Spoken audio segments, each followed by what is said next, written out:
soir, après une journée horrible, encore. T'es prête à tout abandonner cette fois.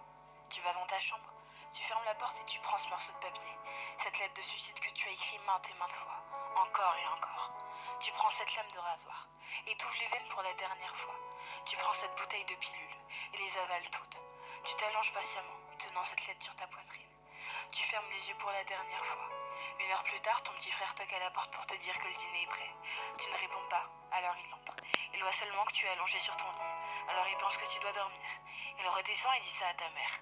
Elle monte dans ta chambre pour te réveiller mais remarque que quelque chose ne va pas. Elle prend la feuille que tu as dans les mains et la lit. Sanglotant, elle te secoue. Crie ton nom mais tu ne réponds pas. Ton frère, désorienté, court dire à ton père que ta mère n'arrive pas à te réveiller. Ton père monte les escaliers affolé, voit ta mère en train de pleurer, tenant fermement cette lettre contre sa poitrine, près de ton corps sans vie. Il comprend rapidement. Il se met à crier, jetant un objet à travers la pièce. Puis il tombe à genoux et se met à pleurer. Le lendemain, à son lycée, la principale annonce ton suicide à la classe. Cela prend quelques secondes avant que chacun se rende compte. Puis tout le monde devient silencieux. Ils se blâment tous. Les professeurs pensent qu'ils ont été trop durs avec toi.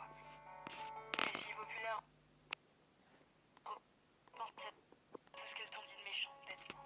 Ce garçon qui avait l'habitude de t'ennuyer et de t'insulter ne peut pas s'empêcher de se haïr pour n'avoir jamais osé te dire à quel point il te trouvait belle en réalité.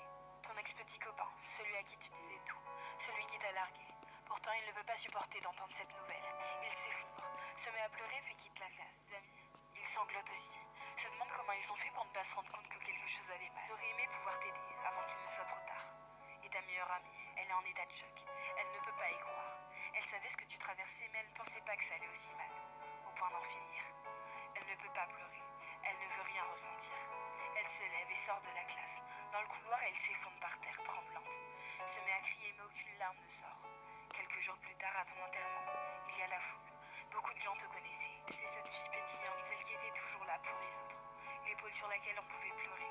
Ils parlent tous avec de bons souvenirs qu'ils ont eus avec toi. À tous, on peut voir des larmes couler de leurs yeux. Ton petit frère ne sait toujours pas que tu t'es suicidé. Il est trop jeune. Tes parents lui ont seulement dit que tu étais décédé. Ça le blesse.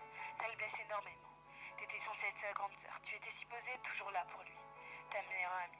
Elle essaye de rester forte durant toute la cérémonie. Mais au moment où ton cercueil est mis en terre, elle perd tout moyen. Et se met à pleurer comme elle ne l'a jamais pleuré. Et elle continuera, pendant des jours et des jours. 2 ans plus tard, tes amis, pour la plupart tombés dans la dépression, parlent toujours à un conseiller thérapeute 1 fois par semaine. Certains de tes professeurs ont tout simplement quitté leur job. Ces filles populaires ont maintenant des troubles alimentaires. Ce garçon qui est insulté sauve les veines. Ton ex-petite amie ne sait plus comment aimer et n'a jamais pu avoir une relation stable à nouveau. Ta meilleure amie, elle a essayé de se suicider, mais elle n'a pas réussi comme toi. Mais elle a essayé, plusieurs fois. Ton frère, il a finalement découvert la vérité sur ta mort. Il se coupe, sauve les veines, pleure le soir. Il fait tout ce que tu as fait pendant des années et qui t'ont conduit au suicide. Tes parents, leur mariage est tombé à l'eau. Ton père est devenu alcoolique pour le distraire du mal que lui a causé ton décès. Ta mère est tombée dans une profonde dépression qui l'a tuée à petit feu. Elle a scrué toute la journée dans son lit.